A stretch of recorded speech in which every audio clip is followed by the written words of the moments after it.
A'udzubillahi minasyaitonirrajim. Ya ayyuhallazina amanu taqullaha haqqa tuqatih wa la tamutunna illa wa antum muslimun. Wa qala aidan qul in kuntum tuhibbunallaha fattabi'uni yuhibbukumullahu wa yaghfir lakum dzunubakum wallahu ghafurur rahim. Alhamdulillah, kita bersyukur pada Allah Subhanahu wa taala di hari yang penuh kebaikan ini, di hari yang penuh berkah ini kita dimudahkan untuk berada dalam majelis ilmu, dan mudah-mudahan apa yang akan kita bahas, apa yang akan saya sampaikan ini semakin meningkatkan ketakwaan dan rasa cinta kita pada Allah, dan pastinya kepada manusia yang paling baik yang pernah Allah ciptakan, yaitu Rasulullah SAW. Dan kita mengucapkan salawat dan taslim kita yang terbaik kepada beliau SAW. Baik, teman-teman sekalian, sesuai dengan tema dan judul kajian kita hari ini tentang kesederhanaan makanan dari Rasulullah SAW.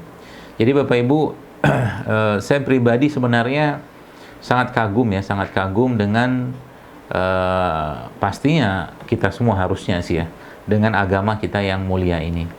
Karena sungguhnya urusan kesehatan ya itu sebenarnya sangat diatur dengan jelas, dengan detail ya, oleh agama kita yang sempurna ini, dan diberikan petunjuk dan diberikan role model atau contohnya oleh Nabi kita SAW.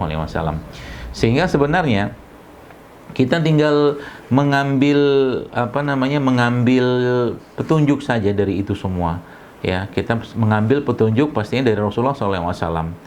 Kalau itu kita ambil, maka insya Allah kita akan sehat ya. Intinya gitu aja. Namun kenyataannya memang tidak semudah itu ya, tidak semudah itu, apalagi fitnah-fitnah yang ada saat ini ya, itu sangatlah banyak ya. Dan kita tahu bahwa dalam hal kuliner lah mungkin ya kita perlu waspada juga Bapak sekalian, karena juga sangat banyak hal-hal yang ada dalam makanan-makanan yang kita makan saat ini itu sebenarnya nggak perlu masuk ke badan kita ya. Itu sebabnya insya Allah kita hari ini akan belajar ya, dan mudah-mudahan sekali lagi Allah mudahkan sehingga nanti kita tahu bahwa sebenarnya mengobati penyakit itu atau mungkin menjaga kesehatan dalam Islam itu sangatlah mudah ya. Nah Bapak sekalian, teman-teman yang saya hormati, di Tablik Akbar ini ya kita akan bahas tentang kesederhanaan pola makan Nabi kita SAW. Jadi sebenarnya ada satu ayat ya yang disebutkan Allah atau mungkin difirmankan Allah Subhanahu wa taala dalam Al-Qur'an, dalam surat Al-A'raf, yang kita sering mendengar atau membaca ayat tadi, yaitu a'udzubillahi minasyaitonir rajim wa kulu washrabu wa la tusrifu. Ya, makan dan minumlah kalian tapi jangan berlebihan, kata Allah. Jadi Ibnu Katsir rahimahullah menyebutkan bahwa ayat ini ya atau firman Allah ini adalah bisa dikatakan setengah dari ilmu kedokteran. Ya, setengah dari ilmu kedokteran. Karena sebagian besar masalah penyakit itu munculnya karena kelebihan atau berlebihan dalam urusan makanan. Sebagian besar atau mungkin ya sebagian besar penyakit itu bermula dari berlebihan dalam urusan makan. Ya. Jadi kalau itu kita itu kita ikutin, maka banyak hal yang kita bisa dapatkan kebaikannya. Nabi kita SAW bahkan menjelaskan bahwa dalam sebuah hadis yang mana kita juga sering mendengar hadis tersebut atau sabda baginda Nabi SAW tersebut, yaitu tidak ada kantong yang lebih buruk dari atau yang diisi oleh manusia daripada perutnya sendiri. Jadi perut itu dia tempat yang paling atau lebih buruk gitu kan dari bagian-bagian yang lain, karena memang akar atau asal muasal dari semua penyakit memang dari situ sebagian besar. Nabi kita SAW menyebutkan bahwa cukuplah seseorang itu mengkonsumsi beberapa suap makanan yang dapat menegakkan tulang punggungnya. Nah, di sini pesan yang sering saya sampaikan bahwa sebenarnya makan itu bukan untuk kenyang, tapi cuma sekedar menegakkan tulang punggung kita agar bisa beribadah kepada Allah. Ini hal penting yang kita harus catat ya, karena memang Rasulullah sendiri dan para sahabat ya, ada mereka kenyang gitu ya, kenyang mungkin terlalu kenyang gitu kan, seperti Abu Hurairah yang pernah sampai minum susu sampai sangat kenyang, tapi itu nggak terulang, nggak sering-sering gitu kan, sekali saja gitu kan.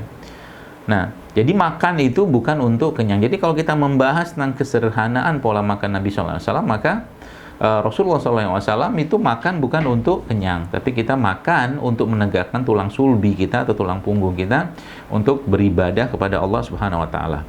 Lalu dalam hadis ini Nabi menjelaskan kalau terpaksa maka ia bisa mengisi sepertiga perutnya dengan makanan, sepertiga dengan minuman, dan sepertiga sisanya untuk nafasnya.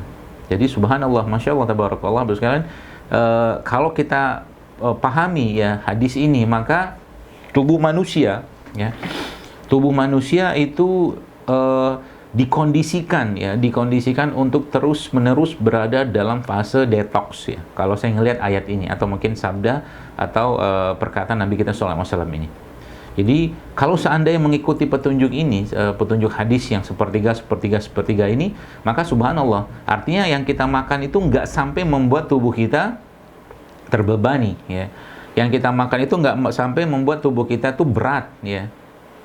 Dan yang menariknya bahwa ternyata banyak proses-proses perbaikan ya, banyak proses-proses perbaikan sekali lagi dalam tubuh kita ini yang hanya terjadi dalam kondisi perut itu tidak kenyang, atau mungkin badan kita ya, perut lah terutama, itu tidak kenyang atau kita tidak makan kenyang. Ada namanya autofagi. Autofagi adalah di mana sel-sel kita tuh memakan sel-sel yang rusak, kurang lebih seperti itu ya. Sel-sel yang sehat itu yang memakan sel-sel yang rusak ya. Jadi itu hanya terjadi kalau orang itu dalam kondisi lapar. Jadi autofagi itu hanya terjadi dalam kondisi orang itu lapar ya, dan tidak akan terjadi dalam kondisi orang itu kekenyangan. Itu sebabnya urusan kenyang ini dalam Islam, Bapak Ibu sekalian, teman-teman semua, urusan ya makan ini bahkan dimasukkan ya dalam Al-Quran oleh Allah Subhanahu wa taala. Dan masya Allah tabarakallahnya, ulama-ulama memang menyebutkan bahwa salah satu yang menyebabkan lemahnya iman kita adalah, imannya manusia adalah terlalu banyak makan, terlalu banyak tidur, terlalu banyak makan, terlalu banyak bicara, terlalu banyak bergaul ya. Tidak bergantung pada Allah, itu beberapa yang menyebabkan lemahnya iman. Jadi jangan kita pikir ya bahwa yang dimakan seseorang itu hanya sekedar masuk ke badannya lalu akhirnya diserap badannya ya, bukan ya.